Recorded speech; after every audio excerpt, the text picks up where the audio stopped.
श्री स्वामी समर्थ. तुम्हा सर्वांचे पुन्हा एकदा आपल्या चॅनलमध्ये खूप खूप स्वागत आहे.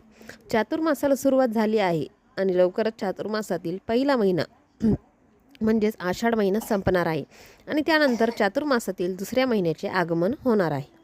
तो महिना म्हणजे आपल्या सर्वांचा भोलेनाथ श्री भगवान शंकरांचा महिना म्हणजेच श्रावण महिना. यावर्षी श्रावण महिना हा 13 ऑगस्ट 2026 वार गुरुवारी प्रारंभ होत असून 11 सप्टेंबर 2026 वार शुक्रवारी श्रावण महिना समाप्त होत आहे.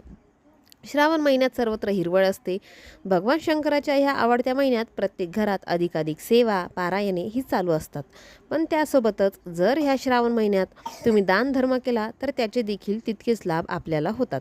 आपल्या हिंदू धर्मात दानाला खूप महत्त्व आहे आणि जेव्हा कधी आपण दान करतो तेव्हा त्याने आपल्या कुंडलीतील जीवनातील पितृदोष तर कमी होतातच, परंतु त्यासोबतच आपल्याला पितरांचे भरभरून आशीर्वाद देखील लाभतात.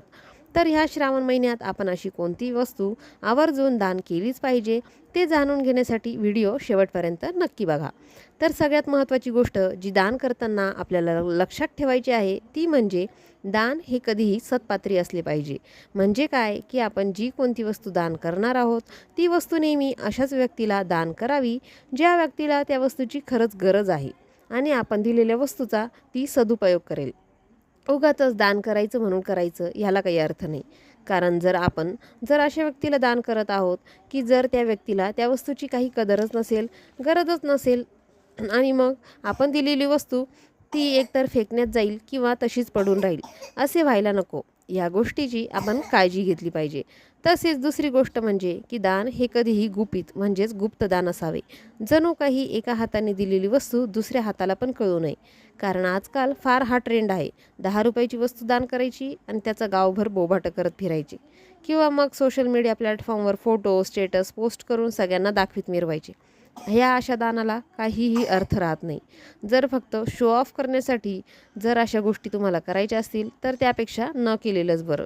दान हे तुम्ही तुमच्या यथाशक्तीप्रमाणे काहीही करू शकता.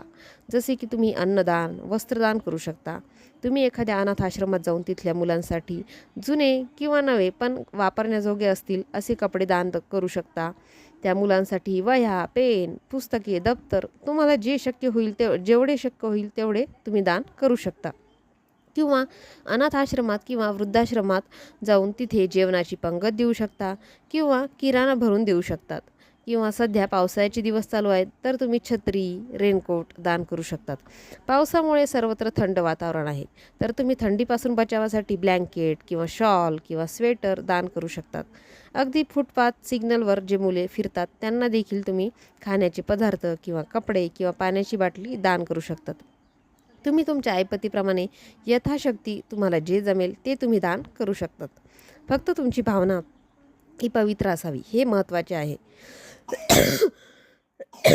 सॉरी. तुम्ही जेव्हा कुठलाही लोभ स्वार्थ मनात न ठेवता एखादी वस्तू दान करतात तेव्हा त्यातून जे समाधान आनंद मिळतो ना तो अगणित असतो. तेव्हा या श्रावण महिन्याचे औचित्य साधून प्रत्येकाने छोटी मोठी जे जमेल ते नक्की दान करा. तर आजचा व्हिडिओ इथेच संपवते. व्हिडिओ कसा वाटला ते मला कमेंट करून नक्की सांगा. आवडला असेल तर लाईक शेअर आणि आपल्या चॅनलला सबस्क्राईब नक्की करा. श्री स्वामी समर्थ. जय जय स्वामी समर्थ.